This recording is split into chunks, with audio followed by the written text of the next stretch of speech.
Okay.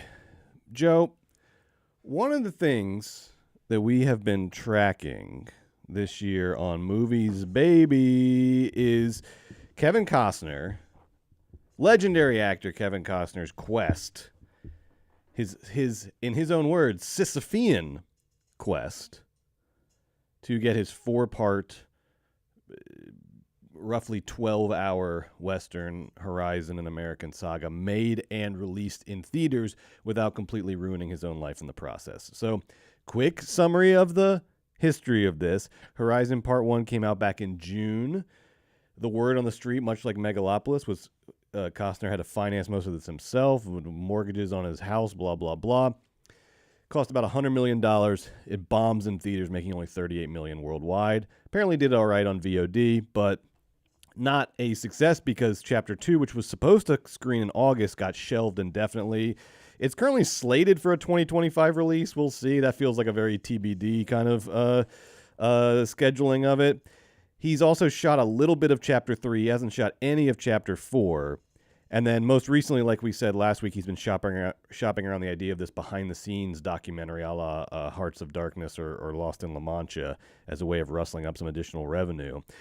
But the reason I bring this up now is because this past week, Costner did a panel discussion hosted by Deadline where he addressed the future of Horizon to a rapt audience, breathless for any information they can get about Horizon American Saga. And I want to draw your attention to a few quotes. First of all, like I said, he likened the project, which he first began thinking about in the late 80s, to pushing the rock of Sisyphus up the mountain and to searching for proof of extraterrestrial life in the universe. Now, he said, though, defiantly, he said, I'm going to make 3. So we're down to 3 now. Oh, wait, no, sorry. He means I'm going to make part 3. Okay, not I'm going to make 3. Okay.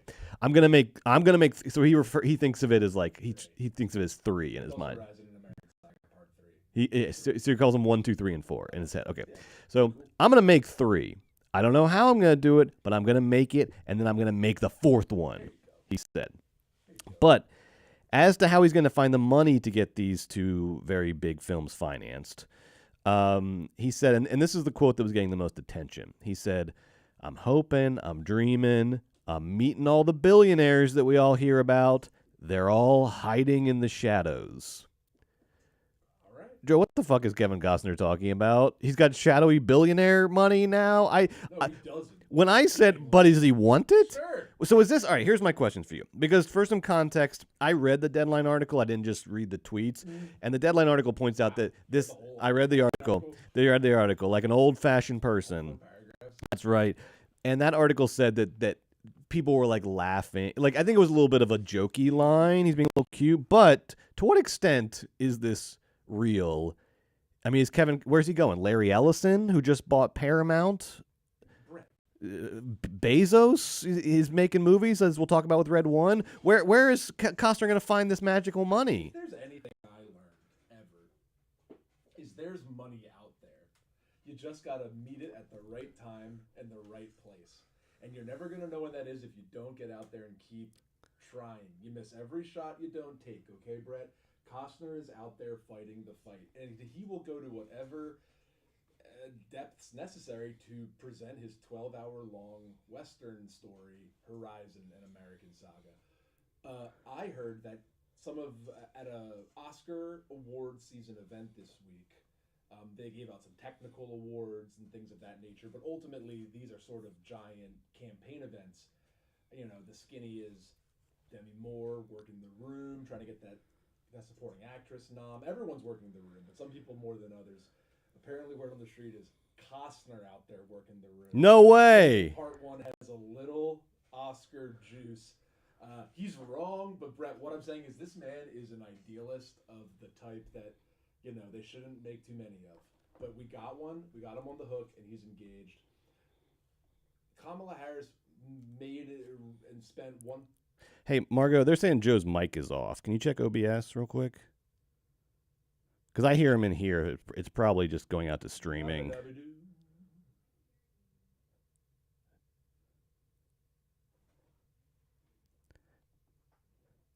In OBS? They're saying his mic's off. 1, 2, 3. 1, 2, 3.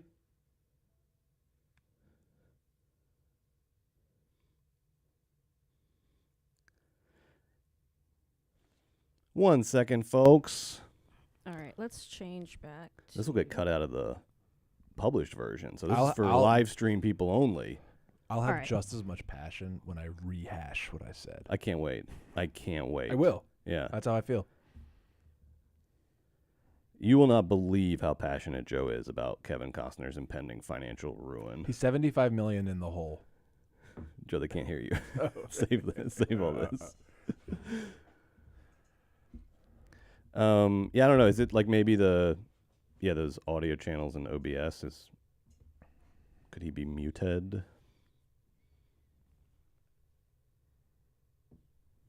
Should be good though. Oh, it says he's on now. It says Hey he's everybody! on. Okay, Hey all right, everybody! All right. I'm pro Good. Costner. Let's see. Everyone here, Joe. Hey everybody! Welcome to Movies, Baby. Thanks for hanging out with us this Thursday night. I know you have a lot I of need a options. yes. I need a yes from the chat. You have a lot of options, and I'm happy that you're choosing to be with us. Yes. Okay. Good. This All right, evening. we got you, Joe. All right. So what the hell were you so passionately talking about vis-a-vis Kevin Costner? You asked, are shadowy billionaires an appropriate avenue for financing for your American right. saga? Or will he actually, How do as you- people criticize me for, will this actually end up with Kevin Costner dead in the ditch somewhere halfway between Barstow and Las Vegas? America was built on shadowy billionaire money of a Okay. kind. You know what I mean? So what better than to have America, what's it called, Horizon and American Saga, built on top of that kind So of money? this is the modern version of Manifest Destiny would be for Kevin Costner to go get his money from Palo Alto for the rest of this movie. And he's taking us all on a ride, and we're all going west. Okay. This week, they started giving out some technical awards for the Academy Awards. These events are sort of like campaigning events where all of the potential nominees sort of go to glad hand, right? Everybody was in the room. Domingo was in the room shaking hands. Daniel Craig's in the room shaking hands. Domingo right? from SNL, the SNL Colson character? Domingo. Oh, right. Sorry. The real Domingo. Yes, the real only Domingo. Mr. Domingo, Mr. Colson Domingo. You know, Do you think? Craig's Sorry, in- real yeah. quick. Do you? Because you know what I'm about to ask. No. Because Coleman Domingo's in the middle of his second year in a row of like hard Campaigning Academy for an Awards ad. push, and Yeah. eventually he's Mhm. going to get an award come hell or high water. Do you think his team is mad that right now when you Google Domingo, it goes to the SNL character and not to Coleman Domingo during his very important FYC campaign? Yes, but the spin is so many people right now are Googling Domingo. It's actually good. Maybe it goes the other way. People Maybe it goes the weren't- other way. People weren't Yes, Googling you're right, Domingo you're last right. week. Now the clicks on Domingo are through the roof, Colson. Okay. What's good for the goose is good for the gander, is what you're saying. Everybody's Sorry, keep glad going. handing at the Gotcha, event. got it, Glad got handing, it, glad got it. handing. And do you know who was out there glad handing trying to get his award movie, a little buzz in the noms? Costner with Horizon, Okay, glad okay, handing. okay. Not only is he meeting billionaires to finance 3 and 4, he's meeting the Academy voters, trying to wiggle his way back into the conversation. He's running his own private free FYC campaign via the press, via his gumption, via his moxie, and he's going to take us all on a ride. Kevin, And we're you need all $20 million going west. tomorrow or you're going to lose your house. He's okay? $75 million in the hole. You need. on this Don't worry project about alone. awards right now, okay? Part This is 2 not- screened at Venice, didn't go well. Yes, Bad I know. reviews. None of this is good. Part 3, they shot a little bit, ran out of money. No one will give him money. One thing I learned in this life, somebody has the money. Go to the Saudis. Okay. Go to Trump just won. Right. Some piece of shit that loves Part here's 3. Here's the thing. Go find, Mr. Money of the Western you, Front thank you. to go make Horizon. Go down to You will find. Mar-a-Lago. You will find parts 3 and 4 in Mar-a-Lago. Go to You'll find the Mar-a-Lago. funding. Because here's what's going to happen. He needs what? Part 1 was $100 million. Let's say he gets a little cheaper with it. Let's say he needs 150. I think it was 110 for both 1 and 2. Okay, so let's say he needs 100 to finish 3 and 4. Fair. Let's say that. You're telling me Jared Kushner doesn't need to hide $100 million? That's what I'm saying. Give me What a if they break. did like a branded integration with, Trump's Garden of Heroes or something? Yeah. And they built a statue of Kevin Costner in there, and then they paid for it, and they took a bit of the profit. You could do that politics. The other politics is on Dem side. Com Harris, 15 weeks, 1.5B, in and out. So she what? Maybe Costner should run for president next cycle and then So- use some of the money okay, for good. Horizon. So the next question is, at what point does it just become not worth it to make Horizon chapters 3 and honey, 4? At you- what point have is you it ever is wanted too something? far, too far? You don't get it. You just need instant gratification. You don't know about the long game and the power of the satisfaction of winning. You want the star of long Waterworld, game. the star of Field of Dreams, to go glad-handing at Mar-a-Lago just to finish his Western vanity project? This guy needs to think What's about the his difference? children. That's what it takes. Money's green. If the Mar-a-Lago money is just as dirty as the money up at the into the highest penthouse in Manhattan. Here's what I saw. The one time I ever had good seats at a Dodgers game because of like a work thing that I wanted at an old job. Honey. I've told you this before, right? Yes. The one time I had good seats at a Dodgers game, who was sitting Costner. Kevin Costner and his family was sitting a Right. couple rows away from me. And after this guy knows how to act in big situations though, because after the game, I've told you this dude just walks onto the field with his family like he owns Dodger Stadium and no one said anything. And he took a picture with Justin Turner. That's Those kids, yeah. I don't look. Not gonna guess about their ages. There's no way those kids are out of high school yet. He still has kids in the house. You've made this he point needs before. to pay for what their. do we care about the children of Kevin Costner? And they're like, At you're a worried about point- their inheritance. You're worried about the Costner estate. Who cares? At a point, the you gotta Costner eat your estate losses. You gotta was eat your donated to losses. the American people in the form of Horizon Part 1, 2, a little bit of 3, I'm maybe not worried about the 4. estate. I'm worried about lunch money for next week. Is the way this thing is going. Costners have lunch for next week. They're fine. The Costner children, what are they, 40? They're fine. Don't worry about them. Worry about me. Kevin, at a point, exactly. Listen to Joe is making this argument for himself so he can personally watch. Every chapters 3 argument and I 4. make is for myself. I'm only one man. I'm arguing for you and for your best interest. Oh, It's time to eat the loss, baby. It's time to open up and bite down and eat the loss. It's time to do draft day 2 or whatever fucking little script is sitting around that you can make a quick, 5 to 10 million off of. Hey, you know what? You're right. Good idea. Right? Go do Thor fucking 6. There and we play go. Thor's, There we go. There stupid we go. uncle and finance it that way. That's a good idea. They would go cast- work for your money. Take I like the that MCU idea. job. Take the MCU job. You know what There's you an should do? MCU job on your desk right now that you've been avoiding for years. You got Do it. You got to take the MCU job. And you should do like a stage show like Charlie Sheen when he went off the rails, like the Tiger Tour or whatever. I want to see okay. like Costner in a stadium seating show at MSG. He's unwoke and he's going off the rails and he's speaking his mind about Horizon. He's showing dailies from chapter 3. Yeah, he's spilling secrets Yeah. about. Could be great. Like, Now this about doesn't have a what's happening score on or set. visual effects or color correction, but you're gonna love what I did with these mountains in this scene. Kickstart it. Kickstart part. All 4, right, $50 you heard million. it, Kevin. Well, it's your problem, Kevin. We have our own problems to fix because this week on Movies, baby, it's the calm before the storm. Wicked and Gladiator 2 are about to hit theaters like an effing tornado this weekend. But before they do, we want to catch you up on Red 1, Guy Madden's Rumours, small things like these, some of the biggest movies of the year, baby! Plus streaming recommendations, Hollywood news, box office updates, and that's just in the first hour. That's a hell of a show. In the second half of the show, we're doing part 2 of our Oscar Power Rankings, something we're going to keep doing between now and the awards. And this week, we're looking at the performance categories. We're going to tell you who's trending up, who's trending down in the world of the Best Actress race, Best Supporting Actor, Best Supporting Actress, and so on. Joe, are you ready? Oh, yeah. Margo, let's roll that theme song. There it is. Oh, hot to go. Domingo. Remember? I can't get enough. I can't get enough movies, baby. I can't get enough movies, baby. But how about you out there? Do you have it bad too? I know that you do.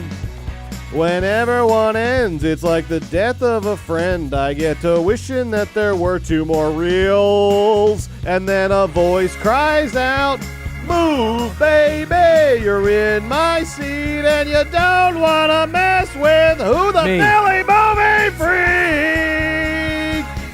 Me. There he is. I can't get enough movies, baby. I can't get enough movies, baby. Oh, yes, it's true. Oh, I've got it bad, He's too. got it bad. every night of the year. Like the moon, I appear at all the movie theaters all over town. Every single one. Cut to black. Roll credits. Whoa, baby, I'm lost in a fog. I need someone to talk to. Hi. Look, it's the Georgia Movie Dog. Georgia Movie Dog. Can't get enough movies, I baby. can't get enough movies, I baby. can't get enough movies, baby. Welcome to Movies, Baby, the weekly show where we break out the hottest movie news, review the latest releases, shout out forgotten classics, and prophesy the future of Hollywood. That was from memory. My name is Joe Cilio, a.k.a. the Philly Movie Freak, here as always with my partner, Brett Boehm, a.k.a. the Georgia Movie Dog. Go Dogs! Big win against the Vols last weekend, Joe. We're back in the playoff hunt, baby. But we're not here to talk college football. We're here to talk movies. Margot, show me the money. Wow, wow, Bang! wow. Do my We have a eyes new deceive winner. me, or are we looking at last weekend's box office returns? We do have a new winner. As expected, Venom: The Last Dance finally gave up its top spot after 3 weeks in a row. You had a great run, Venom: The Last Dance, but move over because Amazon MGM's action-adventure Christmas fantasy comedy Red One, which Joe saw, I did. took the top spot this week with 32 million domestic. Venom slipped to 2, followed by Best Christmas Pageant Ever, Heretic, The Wild Robots, Smile 2, Conclave. This fun little group of outcasts that's been making the top 10 during this election season interim we've been going through. This is like getting stuck in the elevator with strangers for like 4 hours. Like you'll never forget them for the rest of your Yeah. life, but you have nothing in Right. common. All from all over the place. I love this little crew, this little group though. There's not a whole lot to learn from this week's box office. It is again the appetizer before the main course of the next 2 weeks. But let's take a look at Red One's kind of numbers and financials here, because I do think Red One's a pretty interesting case study when we're talking about film financing in the 21st century. So Red One had a pretty torturous history. Filming began in October 2022 in Atlanta and wrapped in February 2023. So this thing's been wrapped for a year and a half. It was originally scheduled to be released on Prime last Christmas 23, but then it was delayed because of the strike, and they couldn't kind of do it the way they wanted to do it. And so it finally got a theatrical release now, November 2024. God, there's so much funny stuff to talk about with Red One. I mean, while we're still talking about the financials, can we dig into this Dwayne "The Rock" Johnson's weird sort of antics on the Red One set? Okay, so The Rock, who's the star of this movie, and hasn't really starred in a big premiere movie for quite a while now. I mean, he gets the traction of being part of the Fast and the Furious family, but Rock-led movies have had a sort of shrinking ceiling over the last 5 years.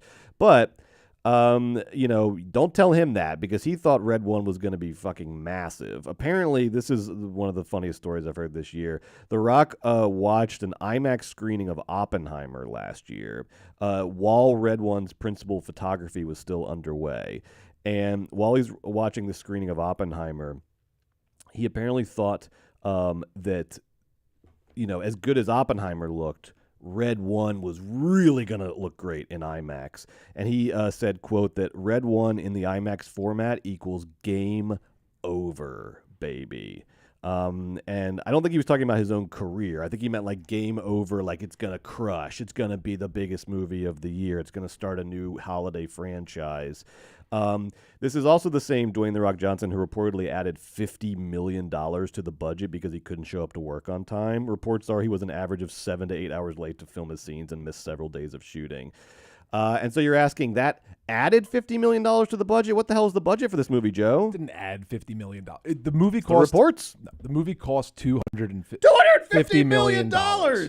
This POS cost $250 million.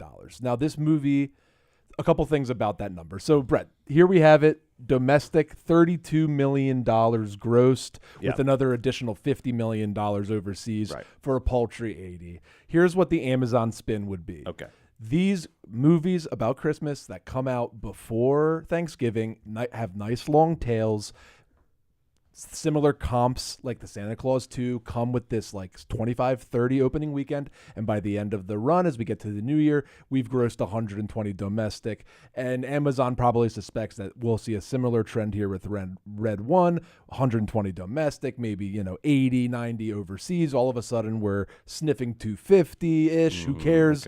Because it's going to get dumped on Prime. That would be the spin. But let's break it down for 1 second. An additional thing that they would say is MGM greenlit this movie before Amazon bought them, and it was made for streaming.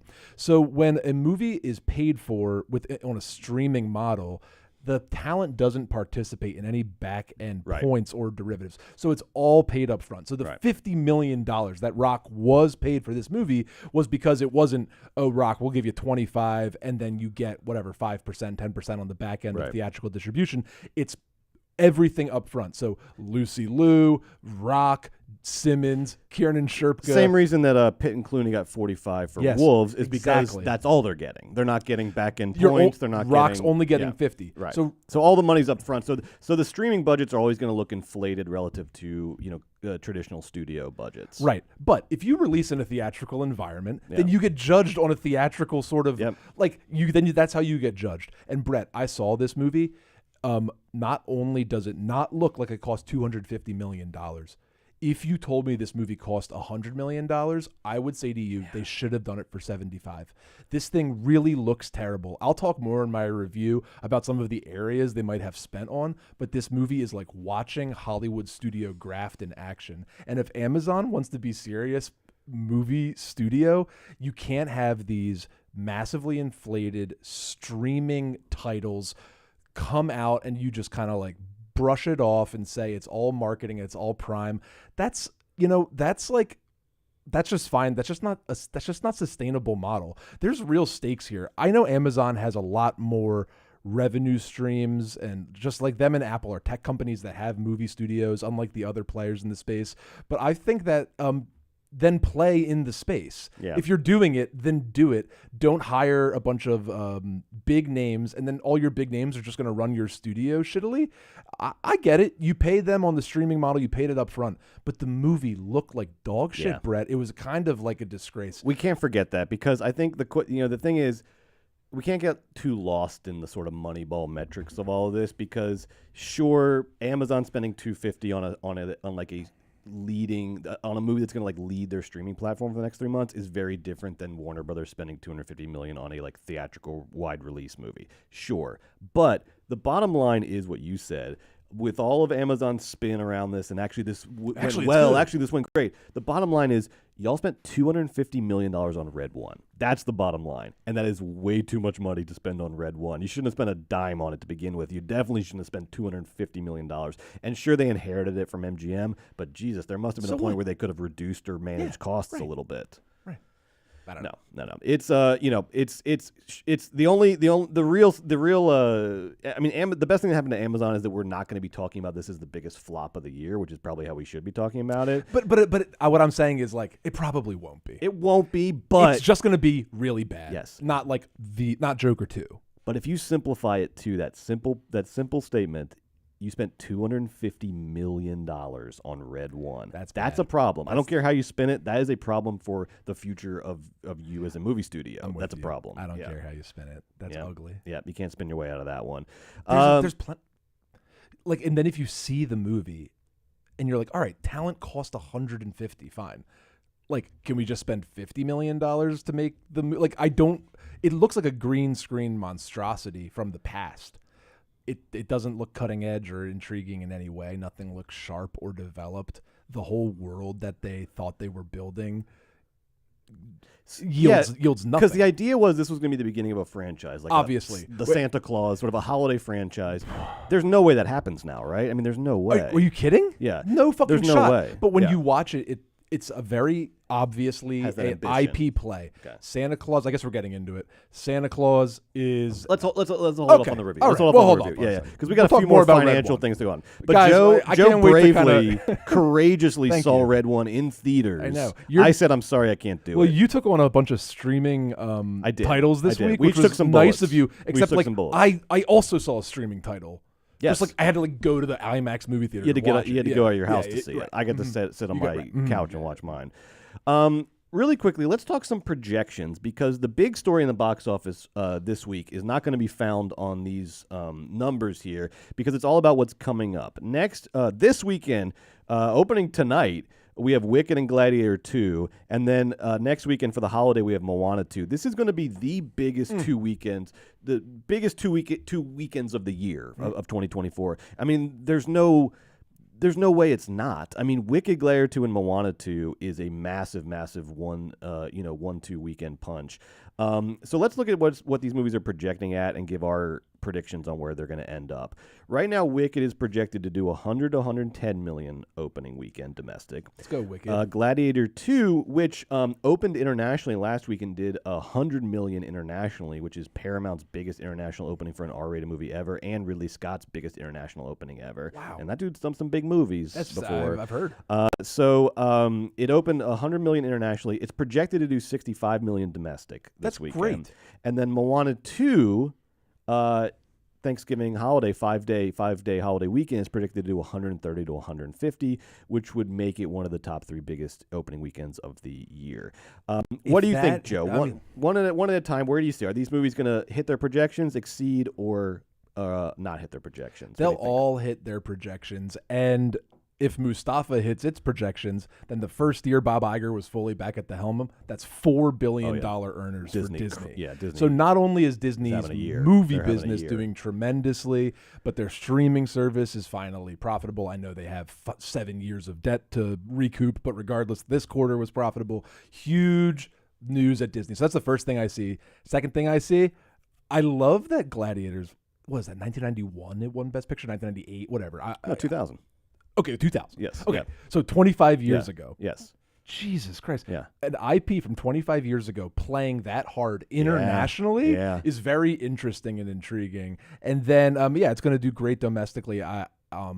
65, we've been paying attention to these returns all year, Brett. Like, that's nothing to sneeze at all. 65 That's is big. Tremendous That's a big success. weekend in That's awesome. 2024. And you're up against Wicked, which is going to do gangbusters. Yeah. My last little thing to think about here, dude, Wicked's going to be huge.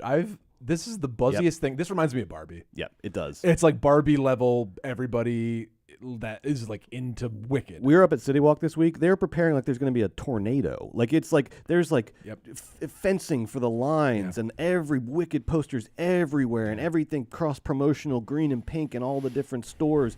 I think it's cool and Wicked's fun. Gonna be massive. I don't like Wicked's going to be massive. I don't like love or hate Wicked. Wicked's fine, whatever. I know people in my life, my wife, my sister, are fucking obsessed with Wicked. Yeah. But like whatever, all of this marketing. Officially, I'm excited for Wicked. Yeah. It's like 3 It did hours it. It long and I worked. don't care about it. Yeah. I'm really excited for Wicked this week. I told you this is all anecdotal, but it matters, I think. My wife and I were at a bar yesterday over on Ventura Boulevard right here in Studio City, and we started at the bar talking about like Wicked and how the same conversation we're having right now. Oh my gosh, the buzz is big. This movie's going to be huge. A couple sits down next to us. They don't hear our conversation. They had just come from like a preview screening of Wicked, and they were talking about Wicked. I was like, this has Barbie vibes. Real Barbie vibes. I think Wicked is going to overperform. It's at 100 to 110 projected. I think it does in the 120 to 130 range. It just feels like it's going to be a phenomenon. And when you get that feeling, we almost always see over like performance of 10% of the audience is going to see projections. it twice. Yeah, exactly. Like, people are going to like dig it. And then I wouldn't be surprised if Gladiator 2 slightly underperforms. I think What just makes you say because that? I think just because their Wicked is like I think we thought they would sort of work as these separate bubbles, but Wicked is just owning so much of the discourse right now. And it's like you said, even like you would, prior to this weekend, you would have been all about Gladiator 2, but like the Wicked is just it's permeating everybody's brains, So it's like I think it is actually swallowing up some of the energy around the Gladiator. But we 2 watch release. football. Yes. And the reason we mentioned is because like the ads is a big part of football, and everybody in the country, 70% of the country is watching football, so it's important what the ads are. I feel like we got like a ton of Gladiator 2 stuff, but we also got plenty of Wicked ads during the NFL games this weekend and the college games this weekend. All that's to say is what you're saying, which is, Wicked is being advertised aggressively over all quadrants, and people are going to be showing it. Yes. I think Wicked will slightly underperform. I wouldn't be surprised if Gladiator 2 goes a little under 65, particularly because we've seen with movies like Venom there's been a lot of movies recently where like a big international response doesn't necessarily equate to a big domestic response. You know, we saw kind of Venom 3 killing it internationally and then doing sort of soft domestically. I wouldn't be surprised to see something similar at Gladiator 2. And then here's the big one. I think Moana 2 is going over 150 opening weekend. It's projected 130 to 150. I think it's going over 150. It's been a second since a big animated movie has come out. You know, because Wild Robot got a great response, but wasn't like, you know, it's not Despicable Me 4, Inside Out 2. It's been a month or two since we've had a movie like that. So everyone's looking for something to take their kids to. Dude. And also, you know what I saw?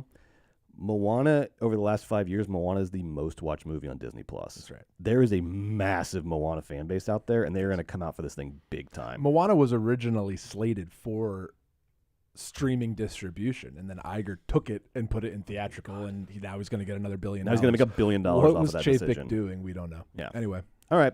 So make sure you tune in next week to find out how Wicked and Gladiator 2 did.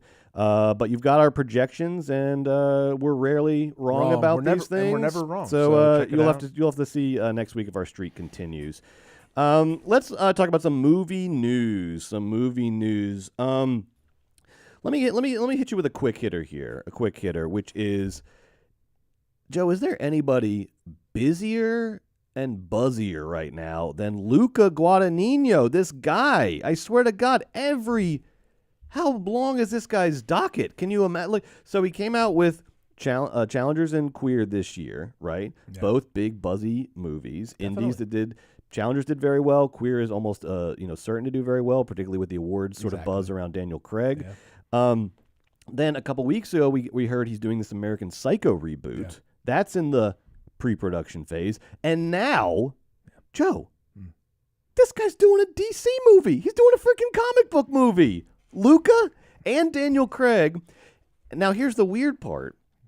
They were announced this week through Deadline. It was announced that Luca is going to team up with the star of Queer again, Daniel Craig, to do a Sergeant Rock movie. Now, Sergeant Rock it's a DC character that is like a World War II Army guy. Okay. Very pro-military industrial complex, very just like wartime sort of like rah-rah American stuff. And they initially tried to do it with like Schwarzenegger in the 80s, which makes total sense because this is a very like, you know, it's a character that worked in the 40s and 50s and then again in the 80s, right? With the whole kind of like the jingoism of the Rambos and the Commandos guys. and the Predators. Yes, You know, exactly. Predator, Yes. That's that Schwarzenegger. It would have worked really well in that, you know, that the 80s action hero genre. But we got Luca Well, welcome. and Daniel Craig doing it? Welcome What to is going on here? Welcome to Obama's America. No, but what is are they going to do like a what do you mean what's going would on here? DC let them do like is this the new James Gunn regime? He's going to let them just do a full crazy satirical thing, or like what are they going to do? They're not going to do like a straight-faced Captain Rock adaptation or Sergeant Rock adaptation. There's no way. You know, when you watch, look, Luca is style and substance, and he's got a little bit more 60% style, 40% substance.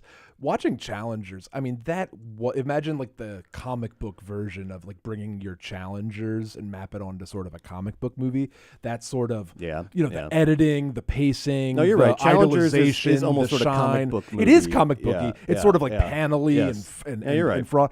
And But tonally, but why this? well, tonally, it's sort of the conversation we had when we heard about American Psycho, where it's like, we know the guy's smart. He probably has all these like cool angles on it. He's not like a dummy. He's not self-unaware. He must be coming at it with some sort of angle. There's no way it's totally jingoistic, but there's no way it's also like a queered satire of Right. It's gonna be who somewhere in the knows? middle? It'll be I like don't know. maybe it'll just be like a super like sexy stylized thing, and then it sort of subverts the masculine tropes of the army by sexualizing the la la la. Yeah. I don't know. Here's another. Guy sucks a gun. I don't know.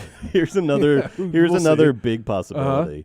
This movie never gets made. Well, there's that too. It's another But possibility. I don't know a lot about James Gunn other than the films that he's made and sort of hearing some interviews with him in the DC thing.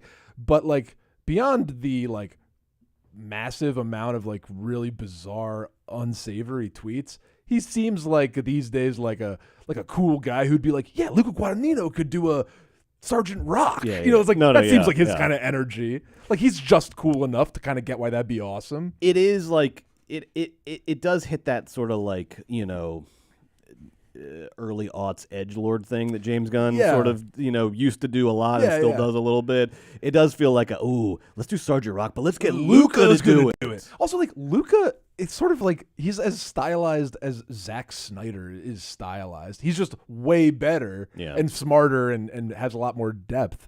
But like he's gonna bring that kind of specific stylization, colorization, the way he shoots, and just like Yeah. I think it's going to be great in comic books. I hope they make the movie. So which one would you want to see more? His Luca's American Psycho reboot or his Sergeant Sergeant Yeah, Rock. Sergeant I don't Rock give a with fucking bullet. shit about with a American bullet. Psycho. I don't care about American I want to Psycho. see what he does with this like I want to watch military him. Yes, character. Me too. I want to watch him make a G.I. Joe movie more than I want Air. I agree. Okay, that's what it is. It's Luca doing G.I. Joe. Luca and Daniel Craig doing G.I. Joe. And That's Daniel my, Craig that's is my like, dream.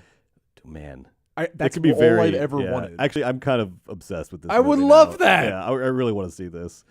All right, let's really quickly. We got breaking news. Ooh. Breaking news today that I know you've been digging into, which is that Sony Pictures and then Legendary, the film company Legendary, which was aligned with Warner Brothers for a long time, still is on certain projects, was closely aligned with Christopher Nolan and his Batman movies. Legendary's made a lot of big stuff over Warner Brothers. Are they Dune? They worked with Dune? Yeah, they're Dune as well with Warner Brothers. So this big company, kind of like, Lionsgate level, like a mini major.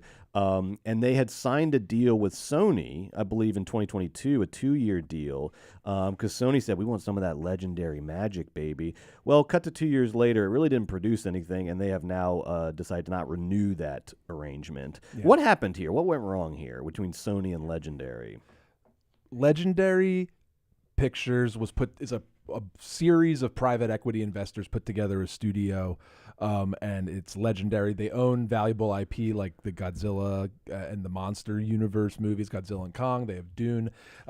They probably own because Toho owns it. They own distribution rights and all that kind of stuff. They participate Yes. in those kinds of movies. They have some valuable stuff, and they work in partnership with Warner Brothers for a long time. Then for a short stint, they went to Paramount for a while, and then they were sort of back with Warner Brothers. And they broke up because of the COVID era famous Zaslav Michigas of taking those movies out of the theaters and putting them on the Max, or back then HBO Max platform, and that was called Project Popcorn. We make fun of it all the time on Project this podcast. Popcorn. It's super funny. Anyway, the team at Legendary did not take kindly to Project Popcorn. They didn't want that. That's not what they do. So they took their distribution deal over to Sony. It just didn't work out. They made the Book of Clarence with Sony distribution. They took a bath on that, lost $30 million. Right. Then they made The Machine with Burt Kreischer, took a bath on that, made $11 million. Weird that this didn't work out better with these great projects that they're selecting. selecting. Meanwhile, the stuff that had been percolating that was valuable, Dune 2, Godzilla and Kong, that was still stuff at Warner Brothers. And there's going to be Dune 3, and there's going to be Godzilla 7, and that's all going to be at Warner Brothers. So they both mutually parted ways. It's not that sexy, and basically Legendary is going to go back to Warner Brothers, people think, and just continue to distribute. So Legendary Legendary basically just cashed in on their brand for 2 years with Sony, gave Sony their kind of lower tier projects that they probably couldn't get made at Warner Brothers. Yeah. Sony thought, we're gonna do a partnership with Legendary, and then Legendary will do a Dune with us, and they'll do a Batman and if we with do a us, really good job, then they'll bring Godzilla here or whatever. It didn't work out. Also, Sony has new leadership from about 4 or 6 months ago, so their priorities are shifting and changing, and we've seen some of the acquisitions they've made. I think it made sense for the previous regime to have wanted to work with Legendary and Legendary to partner with Sony, but it makes just as much sense for the partnership to dissolve. Yeah, it didn't work. It didn't work out. Also, Legendary recently brought back all of its shares from Wanda, which is a Chinese company. A Chinese company cannot own an American company if you want to do serious M&A. So as soon as Trump won, it seems like, as soon as that was in the water, the Legendary team bought Wanda out of the company, and now they've got a more valuable deal with Warner Brothers. Warner Brothers is in no position to buy Legendary, of course, but Well, they're Zaz trying to- is they're very trying to creative, sell. and Yeah. he's we know from the filings that he was trying to like merge Warner Brothers with Paramount. I'm sure Zaz is talking with Legendary, trying to get them not only back in the mix, but figure out how they can create like a JV or God knows what. But all I know is Legendary's cleaning itself up a little bit to participate in the M&A landscape. Very interesting. And that's mergers and acquisitions, baby. One last news item, and then we'll move on to our movie reviews. And this is a bit of a prophecy because we do prophesy the future of Hollywood.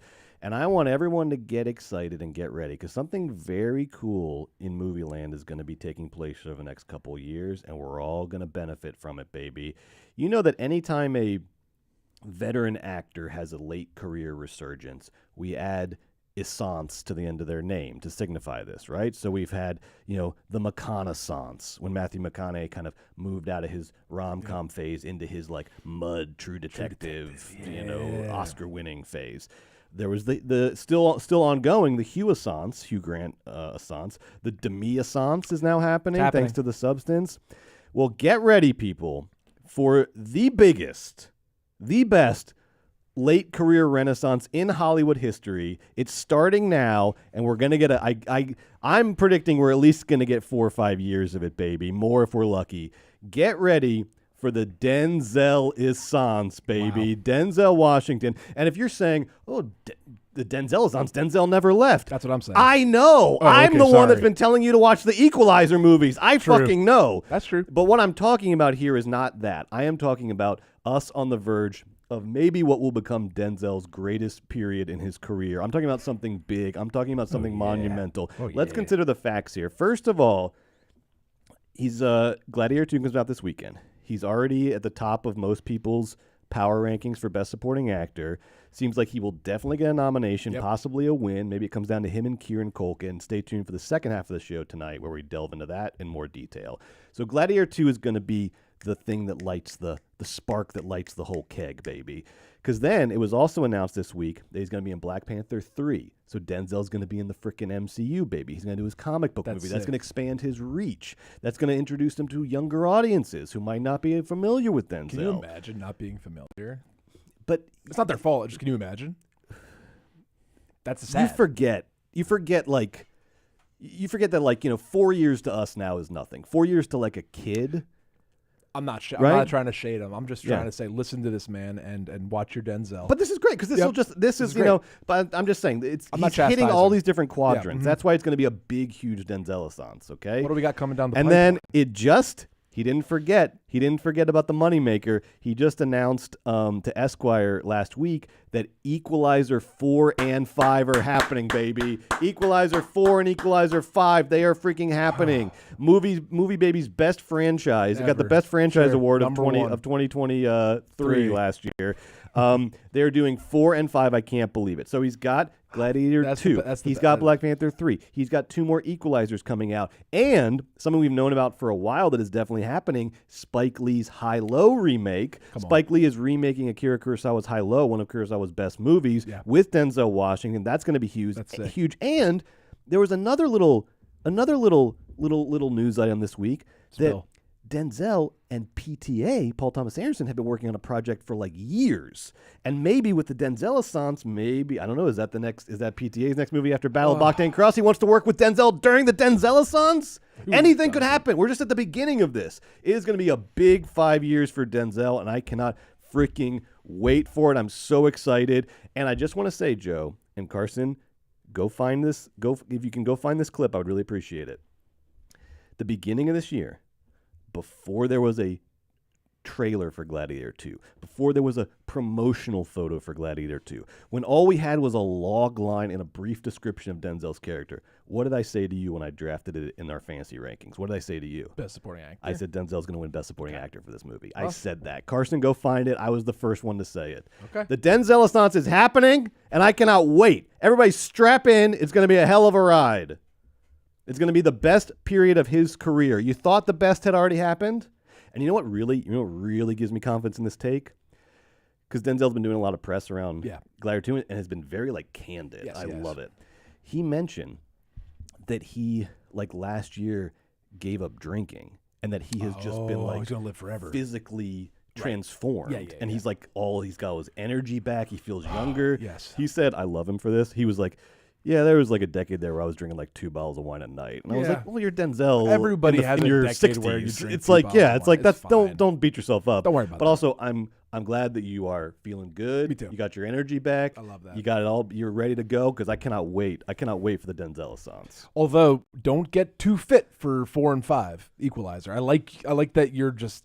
I like that you own We want that dad bod. body. We want dad bod and for 4 and Denzel. 5, I want you stationary and Yes. your arms out. Because remember, the best part of Equalizer is The best. is that Denzel just goes, And he has a gun. He's like, and then 6 people fall dead. he doesn't all around move. him. He doesn't like. It's great. He doesn't like stand cool with the gun. It's just like bang, bang, bang, bang. Do not suddenly best. turn into Jason Bourne. No, in the Equalizer no, movies, okay? no. The whole point of the Equalizer is you're you don't old. really do the action You sequences. just sit in a Yeah. chair with a gun and go bang, bang, bang, bang. Take down the fucking Cosa Nostra. It's chess, not checkers, baby. All right, let's get into our new movies for this week. Next up, we're going to review this week's new releases. Red One, Small Things Like These, Rumours. We're also going to do some VOD streaming recommendations. And while we do try to avoid any major plot spoilers in our reviews, I'm gonna spoil Red One. it's impossible. You can spoil Red One. Everybody's fine with that, right? Joe's going to spoil Red One. It's impossible to give an honest review of these stinking movies without talking about them in their entirety. And so if we're reviewing a movie that you don't want spoiled in the least, including Red One, we recommend that you play it safe. There's nothing to spoil. Put us I'm not on gonna mute. spoil it. Rejoice when we move on to the next movie. If you're watching on video, just keep an eye on the lower third. That'll tell you what movie you're reviewing. If you're catching us anywhere else on any other platform, just check the time codes in the description, baby. Red One is an action adventure. I'm just going to set it up and then Please. and then hand it over to you. Sure. Is an action adventure Christmas fantasy comedy, all your favorite genres, written by Chris Morgan and directed by Jake Kasdan, son of Star Wars scribe and Body Heat director Lawrence Kasdan. Yep. A guy that I always expect more from, Jake Kasdan. And it's not just because of the lineage, but because of his incredible feature film debut all the way back in the 90s. Have you ever seen Zero Effect Yeah. with Ben Stiller and Bill Pullman? Yeah. That movie's great. Yeah. That's a fun little dark indie noir. I know. That was his first movie. Yeah. This is. I mean, he also did Walk Hard. He did Walk Hard. I too. love Walk Hard. Yeah, Walk Hard and Zero Effect. Walk Hard's so funny. Show some Walk Hard's the potential. greatest. But there have just been too many Jumanjis. And he made Orange County, Okay, Orange County. which is like, yeah. of note.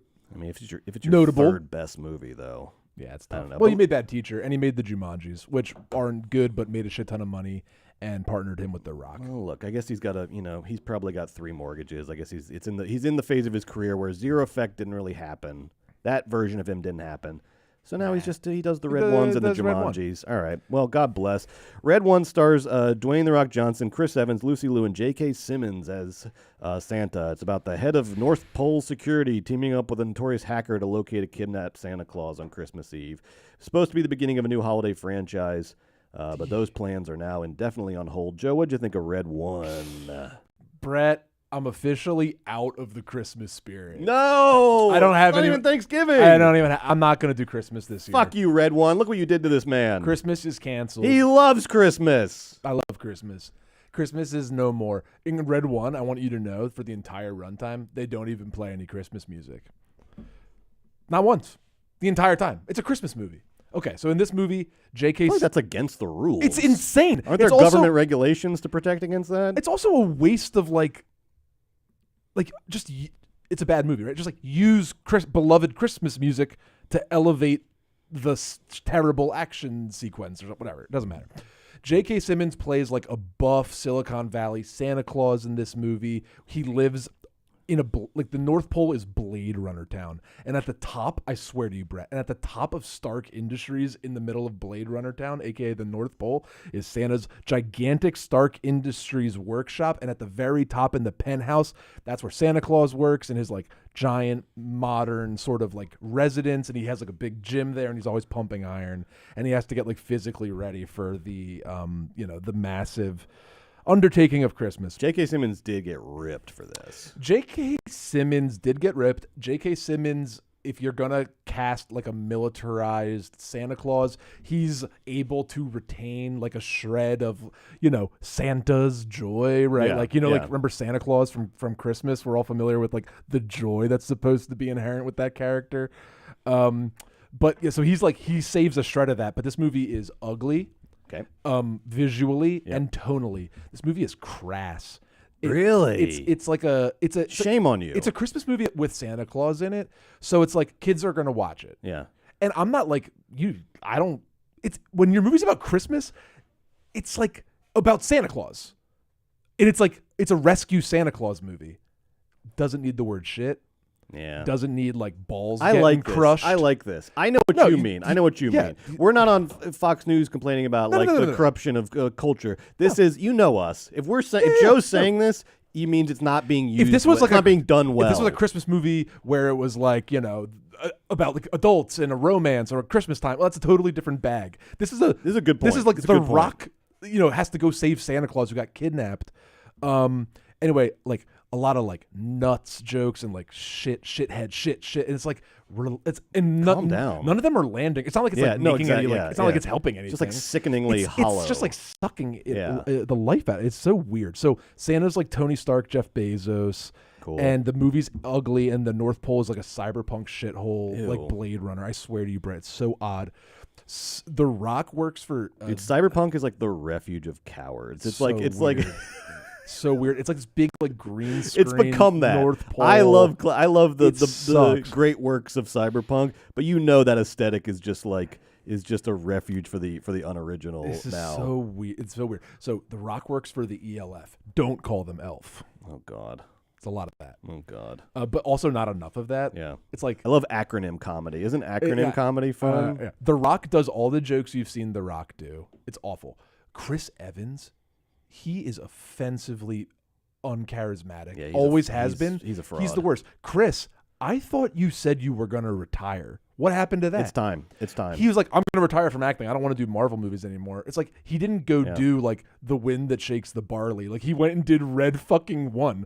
Just retire, you piece of shit. Also, what happened to your I don't understand. Wasn't he going to do a big like reaching across the aisle political He is thing? so awful. In this movie, he plays like a lovable thief, like a really smart one. Yeah. He's the greatest hacker in the world, and he's really good at it.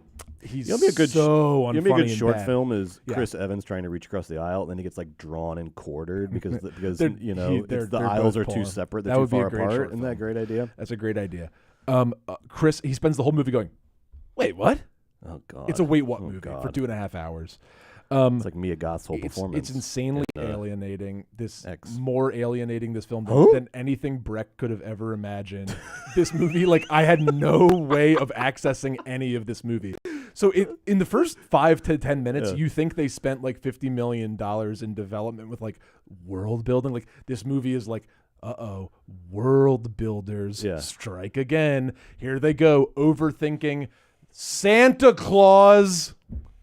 So every single thing's like the sled now is like the Batmobile, and like the reindeers are super big. And in the North Pole, the energy is actually coming from Santa because he's part of a mythical beast collective, and Lucy Liu's like the Nick Fury of the mythical beasts. Yeah. And they have to, and it's all like they're all like the war on terror for like the Tooth Fairy and shit. Nick Kroll makes a comedic appearance in this movie.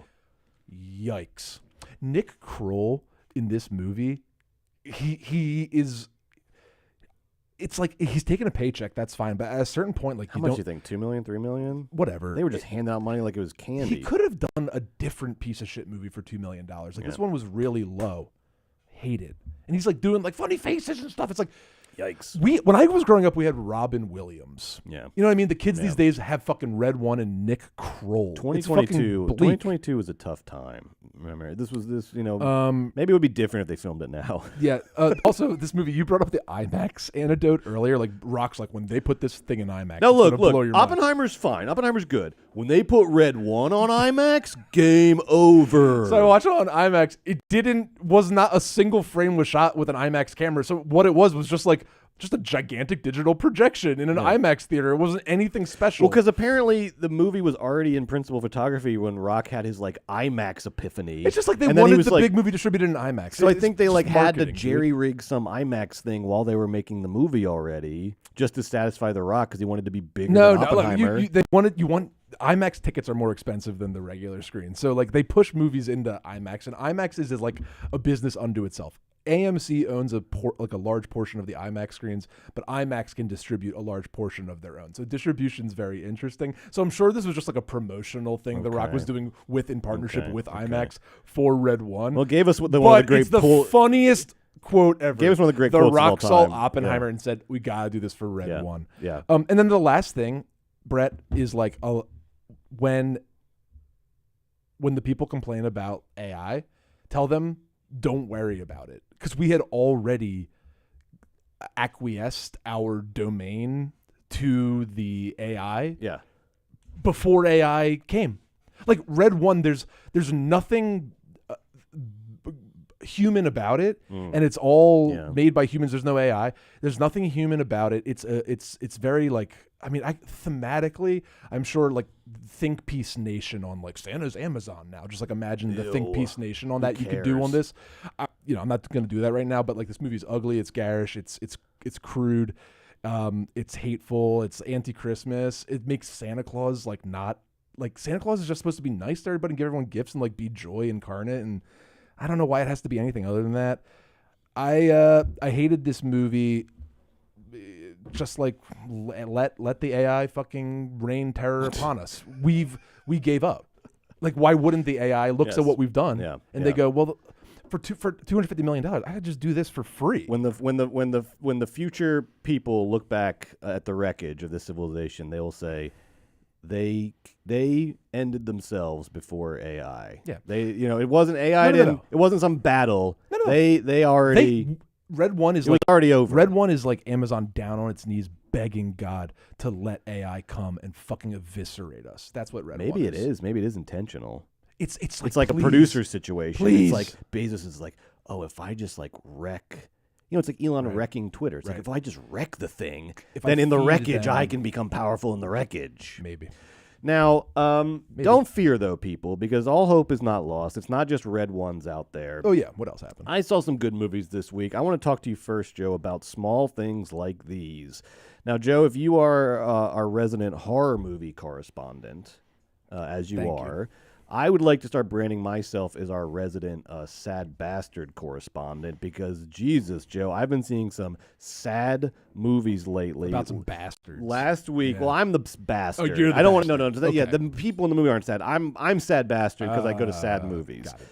Last week it was We Live in Time. This week, Small Things Like These. I need help, Joe. I'm drowning in my own tears. Small Things Like These is a historical drama directed by Tim Malance, who's mostly worked in TV on shows like Peaky Blinders and one of my favorites, The Terror. Nice. The script was written by Irish playwright Enda Walsh, based on the 2021 novel by Irish writer Claire Keegan. And it's one of those movies where in the opening production credits, it's like the Irish Film Council in this. It was a very national production, national Irish production, which is always cool to see, those countries that have like a vibrant arts funding and arts endowments. Well, we do have Red One. Sure. Now, if you've seen Peter Mullen's excellent movie, The Magdalene Sisters from 2002, you know about the historical context of Small Things Like These. If you don't, I can summarize it very quickly. There were these things in Ireland called the Magdalene Asylums. They were Catholic-run institutions that were active from the 18th century all the way up to 1996, which is fucking crazy. Their ostensible purpose was to house fallen women, to provide sanctuary to fallen women.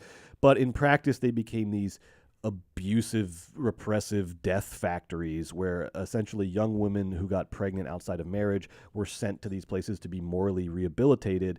And what happened is they would be violently abused, demeaned, humiliated, made to work for no pay, their freedom stripped from them, basically imprisoned without a trial. And then their babies, when they had their children, were adopted out to other families, and they weren't allowed to keep their own babies. If I may. Yeah.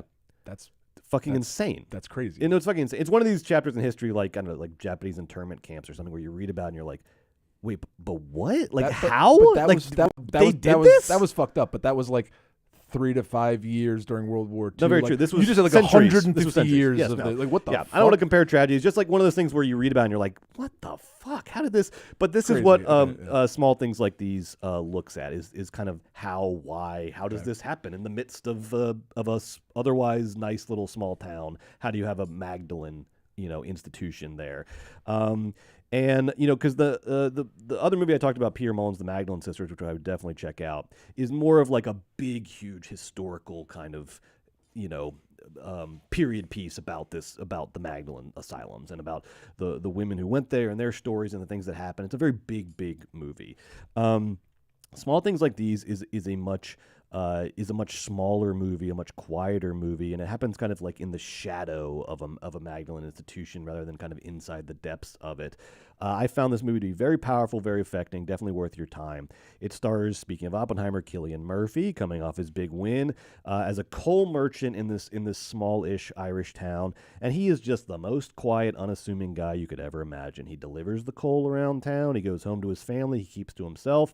But then two things happen that throw his entire life into crisis. What? One, he discovers that this Magdalene institution in town, which he delivers coal to, has been imprisoning one of these fallen women in his coal shed overnight. So one morning he comes very early to deliver the coal because he can't sleep, and then he finds this girl like locked in there. And then he comes back the next day and same thing. So he sort of starts to find out the horrible, despicable things going on inside this otherwise sort of closed, walled-off religious institution. And then two, he starts to confront some things from his own past that make this discovery very personal to him. And something that even the quietest guy in the town can't ignore. This brings him into conflict with Emily Watson. We get a great Emily Watson performance in this movie. She plays the chilling, autocratic mother superior who will do whatever she can to keep these injustices a secret. And she plays the mother superior like she's in a Scorsese movie. It's amazing. She plays the mother superior as like a mob boss, and it's amazing. It's fantastic.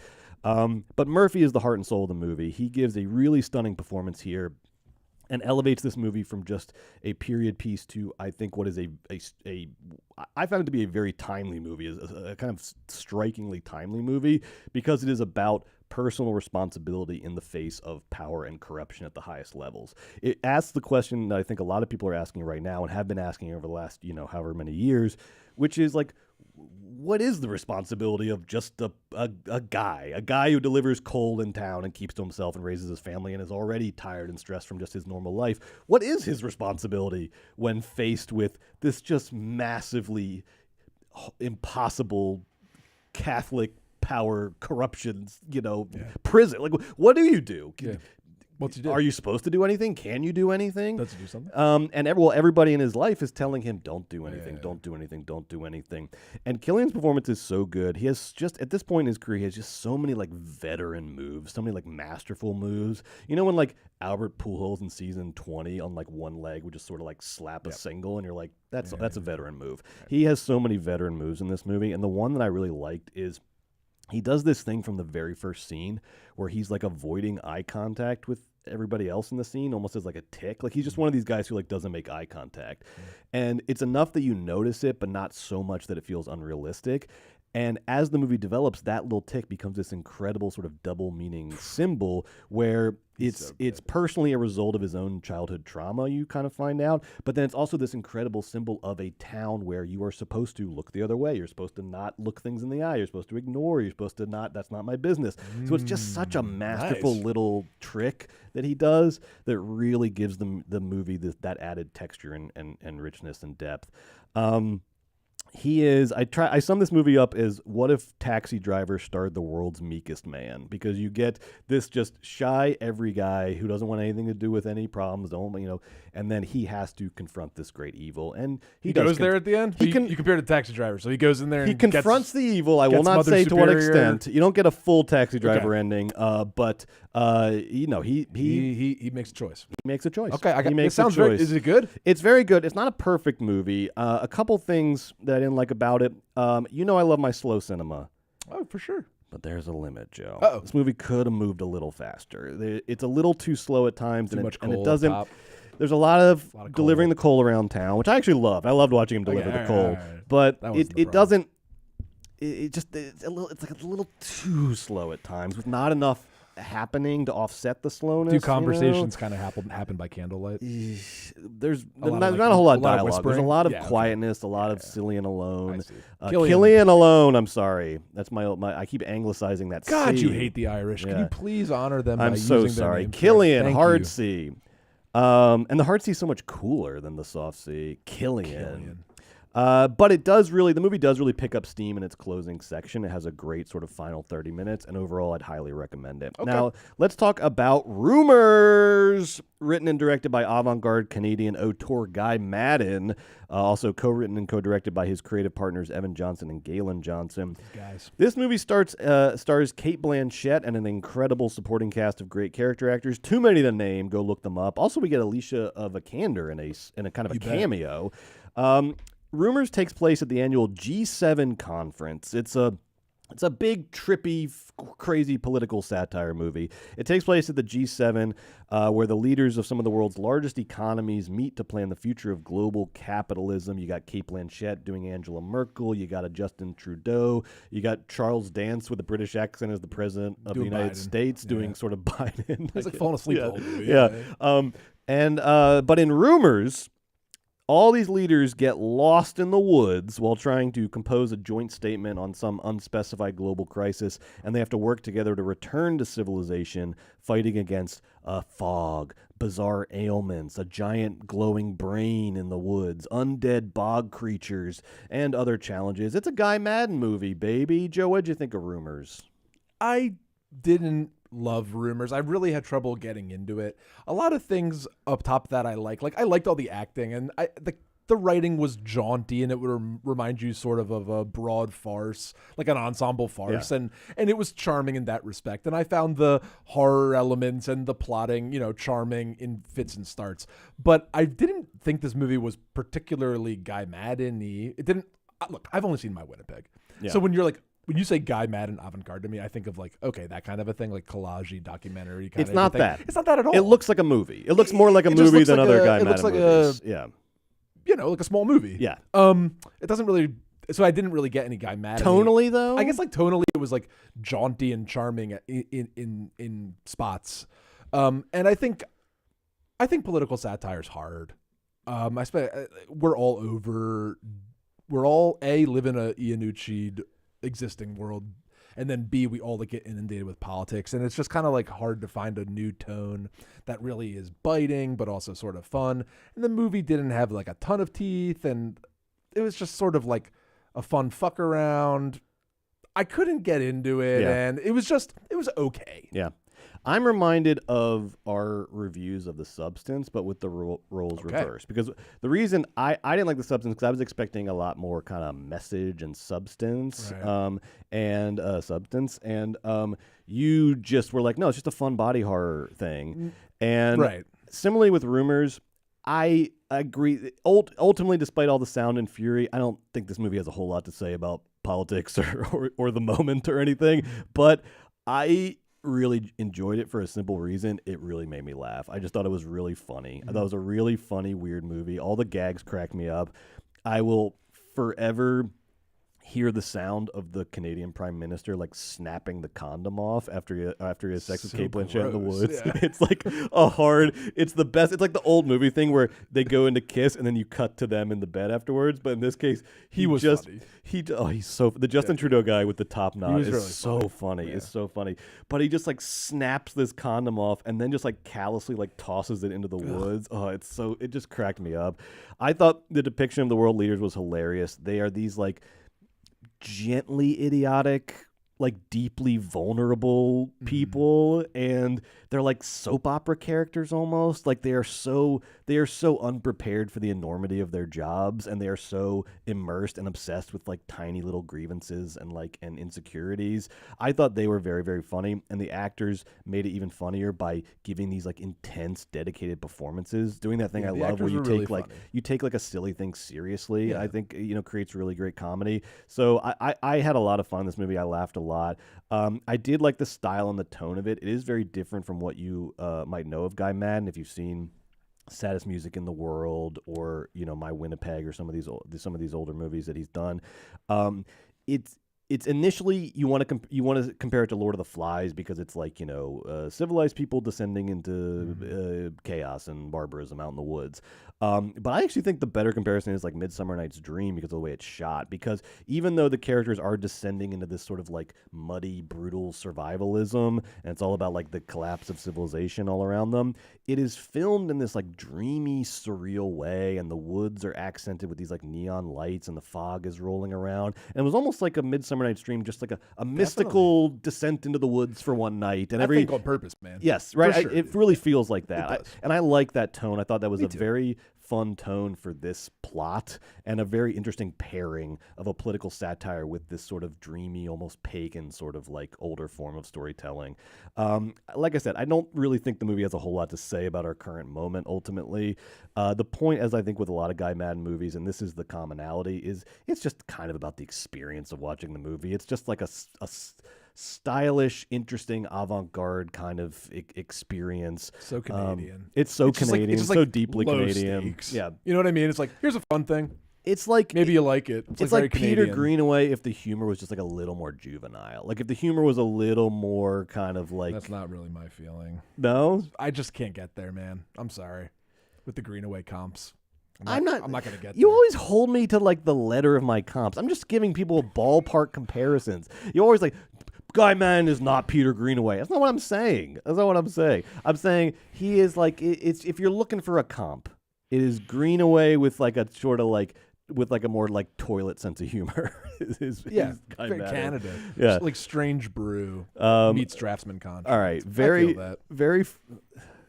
One very, very funny thing though, that pedophile text bot is very funny. That was funny. Very funny. The way that they like reconnect with society and kind of get their phones working again is at some point like all the world governments had combined to create this like AI that was used to like target potential pedophiles. So it's an AI that like texts your phone as though it's a young kid, and it's trying to like lure. It's like To Catch a Predator, trying to like lure you into. And for some reason, like all the world governments teamed up to create this AI, and then the AI is what starts texting them out in the woods, and that's what sort of draws them back into civilization. And so the Justin Trudeau character is like texting with this pedophile text bot, and they're being like, you have to like act like you're interested, or it won't talk back.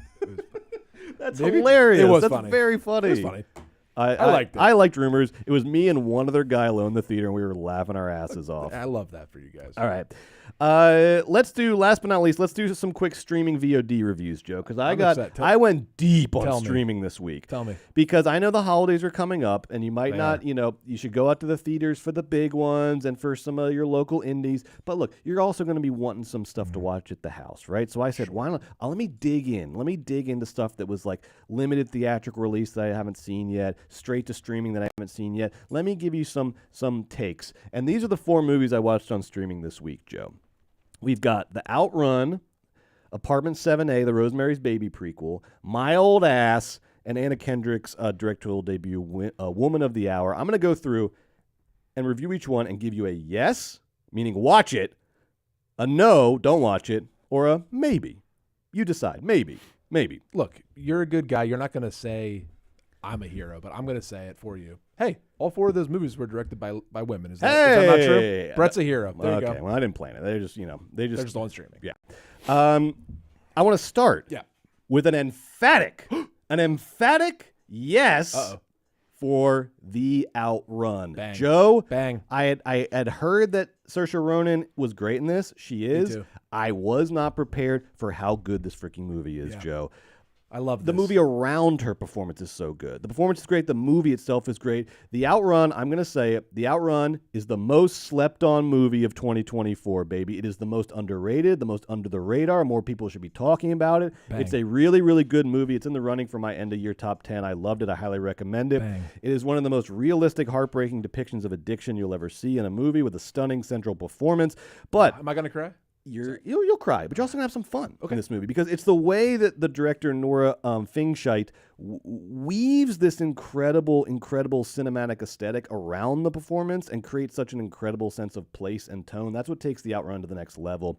I never in my life thought I would know as much about the Orkney Islands in Scotland as I do now, but I'm glad I do because this movie has an incredible sense of place. It's so specific and unique, but also resonant around these themes of addiction and and finding yourself and getting kind of adrift and lost and then reconnecting with your roots.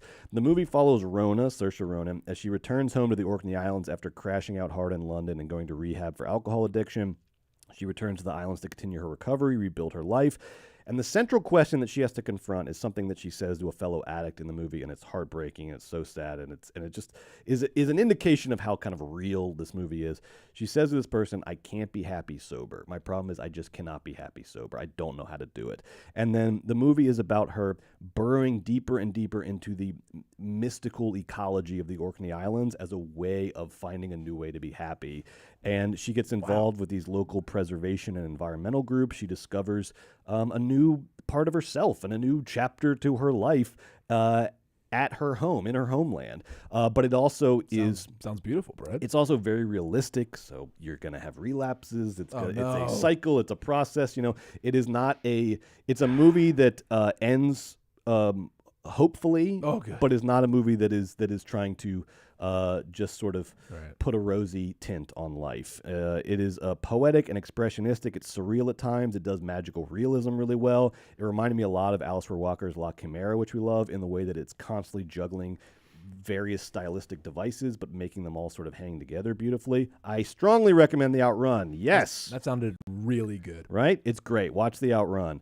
That was a good review. Apartment 7A. This is the movie that we found out about months ago, and we were like, they made a Rosemary's Baby prequel, and it stars Julia Garner and Diane Wiest. Sounds great. And it's going straight to streaming? We're not getting a theatrical release? How was it? Well, I'll tell you, Joe. Okay. What happened is that the movie's not very good, is what happened. That's why it went straight to streaming. That sucks.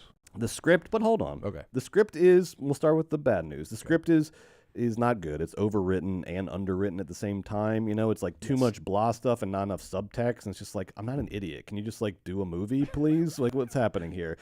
But the movie is also not terrible. Okay, it's not terrible, and it actually has a couple great moments in it, which is it's a very sort of just all over the place movie, because as bad as the script is and the characters are not very well done, it has a lot of fun satanic stuff in it.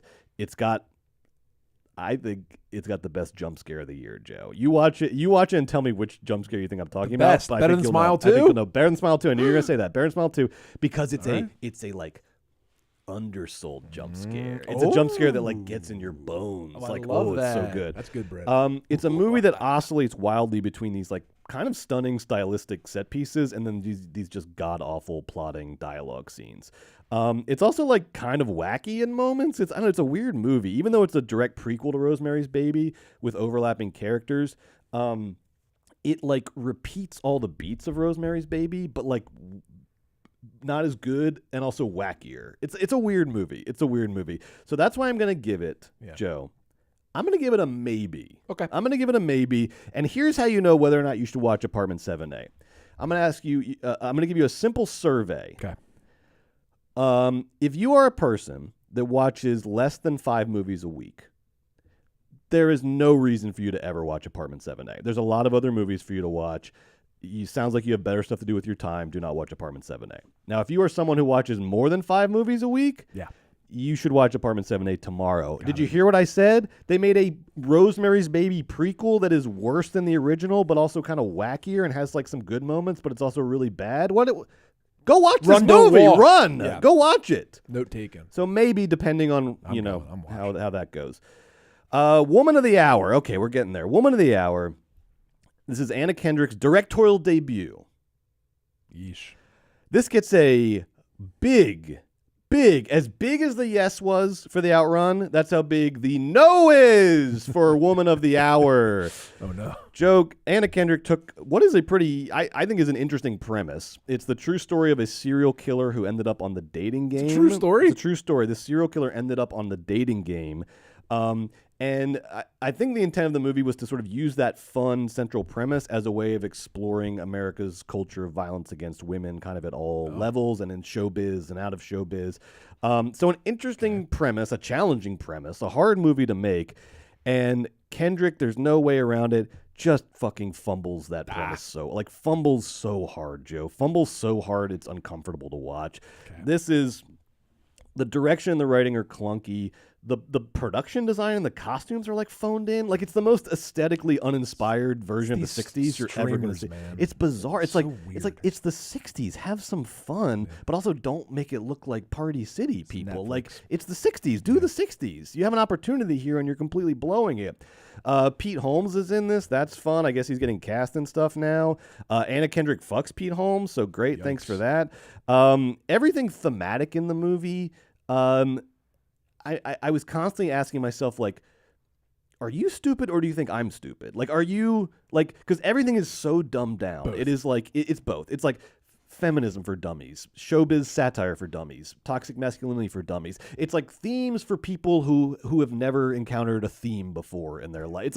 It's like the most surface sort of caricatured version of these themes with no depth or kind of subtlety to the way they're explored. Sure. And I was like, what is going on here? What's happening? And then Anna enters the movie. She stars in the movie, but she doesn't come in immediately. She comes in kind of, after we've already met the serial killer. More on that in a second. And then when she started giving her performance, I realized, I was like, oh, I think Anna did too many commercials. I think Anna got stuck in commercial spokesperson because you always see her doing whatever, Old Navy, Progressive, Capital One. I don't know if that's right? true, Yes, but but like, it whatever. feels true. You always see her doing big brand commercials, and she's doing her like whip smart kind of like thing, and it's like, and it's working for the commercial, and it's fine. Your words. She, Sorry, go ahead. I'm listening. Sorry. I don't remotely agree with that, but I like need it as to like set up the Sorry, next point of my okay. argument. Right, she's killing it in these Yeah, I don't think she's great in the Capital One commercials, but she's doing a commercial. She's doing a commercial. It's like that was a very good. That was a commercial, very good commercial. Yeah. All right, I think she got stuck in that mode though, because weirdly in this movie the whole movie should like feel darker. It should feel, there should be more dread. I mean, serial killer, violence against women. There should be more of a darkness to it. And there's this weird Anna Kendrick like lightness and frivolity to the whole thing that's like bizarre tonally.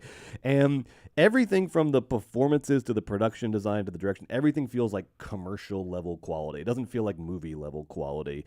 The guy that plays the serial killer, he's in It Follows. I don't think he's a bad actor, but he's giving a really bad performance in this movie. I don't know whose fault it is. It's hard to tell, but it's just a bad performance. And the big problem, the big kind of like cardinal sin of the movie is that there is so much stuff with the serial killer in it. He's like a main character, and he's on screen so much of the movie. And every time a new scene starts and you realize you're about to get another like 5-minute scene with the serial killer, you're like, no, less of the serial killer, not more of the serial killer. The spell is broken. Like, this isn't working for the movie. This guy is, the more I see of him, the less scary he is, the less ominous he is, the less impactful he is. Why are you giving us more? Give us less. It's just stuff like that where all of her instincts seem off. I'm sorry, it's just, and there's like lazy, why I feel, look, I'm picking on this movie, but the reason I feel confident picking on this movie is because it's lazy and it's phoned in. There are these like anachronisms, Joe. There's a scene in the dating game sequence where the serial killer, he's on the dating game show and he gives like a good answer to one of Anna's questions, and the audience is like applauding, and then Anna goes, yeah. She goes, we love that. We love that. And I was like, this is the 60s. I don't think like that phrasing would not, that's a very like contemporary phrase, like we love that, we love that, right? That, like, that's not a 60s phrasing. That's like, but it's just stuff like that where it's like, isn't there somebody that's checking historical act? Like, what a lazy little anachronism. It's just lazy stuff like that makes me think you phoned in a stinker, and I'm not going to stand for it, and I wish I wouldn't have wasted my time on this movie. Does the serial killer catch Pete Holmes, and at the end Anna Kendrick have to save Pete Holmes from the serial killer in Act 3? This guy knows movies. This guy should be making more movies. No, that doesn't happen. It doesn't remotely happen. Oh, okay. Sorry. No. Last but not least, My Old Ass. My Old Ass, Yes. surprisingly, Joe, is a maybe. This is a movie a lot of people like. Got a lot of good reviews. You had pretty good guardrails for 7A. What's the rule on My Old Ass? So here's the rule. There's a very specific rule for My Old Ass. And this, of course, it's a coming-of-age time loop movie directed by Megan Park, in which this Canadian teenager Elliot, played by a really great actor Maisie Stella, is navigating the summer between high school and college, classic setup, in this sort of remote rural lake town in Canada. She's hanging out with her friends, she's doing mushrooms, blah blah blah. But then her 39-year-old future self, played by Aubrey Plaza, starts appearing to her and helping her to navigate this like critical juncture in her life and reflect on time and aging and happiness and adulthood and all that kind of People stuff. like this movie. People like this movie. And look, Mild Ass is a very good movie Okay. with some stunningly original performances in it. It's very funny. It's got heart. The only reason I say maybe is because if you are not Gen Z, and specifically if you are older than Gen Z, this movie will make you feel old as fucking dirt, Joe. This movie will make you feel old ass. like, because this is Our one of, collective add it to the list. We were going to work on this list before. Yeah. Add Mild Ass to the list of like seminal Gen Z movies. This is going to be a seminal Gen Z movie. This movie is so Gen Z, Joe. It is Gen Z in its bones, but with like a confidence. It's like Gen Z has like matured in their aesthetics and sensibilities, and they have given us Mild Ass, because the kids in this movie, Elliot and her friends, these kids are so fucking cool, and they're so fucking funny, and they're like cool and funny in a way that is now inaccessible to me and you because of the sands of time. It's like you're watching through a glass darkly, like cool, funny kids, and you're like, oh, I'm so fucking old. I am so fucking old. I know. But no fear, the kids are all right. Okay. I know half of them apparently voted for Trump, but I think they're going to be fine because this movie is good. I'm fucking old. Watch it. Just be prepared to feel ancient. There are three to four characters in this movie whose energy I have like never seen in a movie before. We were saying before, like when Girls was out, and like the first time you saw Adam Driver in Girls, and you're like, what is this person? Is this villain hot? Yeah, like, what is this? Wait, what? Who is They this? like this? Yeah. Or they hate. What do they do with What's this? this guy's deal? There's just a sense one's of like that. this is a new type of New person person. in on screen. That happens like 4 times in my old I ass. hate that. That's why for you it's a no, because I know what you're like, and you're gonna just like Be the grump. you're just gonna like be so mad about how time has passed you by, and like the kids are smart and funny in a way that like you don't understand, and it's like not true. and generational turnover comes for us all is what Except you're gonna me. think. But if you are a little more secure with yourself and with the process of time, then I highly recommend Mild Ass. That's the line. If you're secure with the process of time. If you're not, If you're not, yeah, I like that. if you're insecure about aging, don't. Skip this, it. This is a trigger movie. This is a big trigger movie. Insecure about aging. It's just I hate movies about teenagers, especially the new kind. All right, now you have to watch Mild Ass. Oh, what? Because guess what? Yeah. This is like you thought that was your opinion, but when you see it done well and it's like actually funny and charming and original, you're gonna like it. I've heard You're from gonna a like it. couple different It's sources good. that this I'm movie's being- really charming and cute and good Yes. and fun, and people like this That was a movie lot. silly, very subjective review. It's a good movie. You should see it. You're allowed the subjective. It's your review. Thank you very much. Well, that concludes the first half of movies, baby. Oh, yeah. What are we doing next week? Anything we good? teased it. I watched Red I heard One. there's some big movies coming out next week. Let's see. Oh boy, here we go. Yeah. We got the two big ones. You know what they are? Wicked and Gladiator 2, baby. Wicked and Gladiator 2. And then next week, the return. Weekend at Bergman's 1980s is coming back for a 3-week series. Damn. Leading into our holiday break. Starting with, this is a tough one, a good Joe. one. This is a tough one. Look at how sort of implicitly these movies line up. It's Just incredible. the look and the like vibe. Cruising. Yeah. William Friedkin's Cruising Yeah. versus Roadhouse, baby. That's fun. Versus Roadhouse. That's good. That's really good. That's good. on theme too. That's art house versus popcorn. That's movie really for sure. fun. We love that. I love it. I love it. All right. So, Cruising versus Roadhouse. In Only the on the second half. Patreon, folks. Only on the Patreon. Thank you. And speaking of only on the Patreon, stay tuned because just in a few minutes, only on the Patreon, patreon.com/moviesbaby with 5 Ys, we're returning with the second half of this week's show, and we are doing our Oscar Power Rankings. Best actor, actress, supporting actress. We're going to tell you who's rising, who's falling, where's the heat right now, where's the buzz, who do we think is going to get nominated for Oscars this year. If you're not listening, you're not going to know who we think You're is not gonna going to get nominated for an know. Oscar, and You're not that's going to just know. facts. And our list ain't Variety's list. Nope. It ain't EW's list. We're it, these. it ain't Hollywood Reporter's We list. have that's because we have our ear to the actual. And we got streets. instincts. We got instincts. We got guts. instincts. You know what? Also, all those trades are owned by the same fucking company. And they just bought the Golden Globes. Guess who we're owned by? Our Nobody. fucking selves, baby. Nobody. Gabe. Right, cut that out. Sorry. All right. Nobody. All right. We'll see you in 10 minutes. Bye. I'm by Gabe 6%.